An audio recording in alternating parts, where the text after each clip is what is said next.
Cheer! Ayoko nito eh. Kuya! Okay. Alex. Ayan. Ito na ako. I hate yung mga bata kayo. Ngayon, mas matanda ako sa'yo, pero ikaw yung ate ko. Salamat sa advice, everything, kahapon. At okay. Yan ka. Pag may problema ako, ikaw yung isa sa sumusuporta sa akin. Talagang, ikaw yung isang dahilan kung bakit strong ako. Ayun. Salamat sa lahat ng naitulong mo, sa pagiging ate, kahit mas matanda ako sa'yo, sa mga motivation mo na binibigay sa akin, lalo na kagabi. So, salamat sa lahat, sa pambubuli mo. Pambubuli mo kasi, yun lang.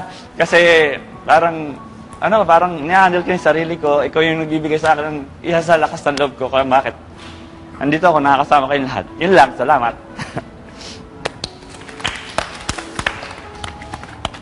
Ay, nako. Ayoko nito eh. Kailan yan, no?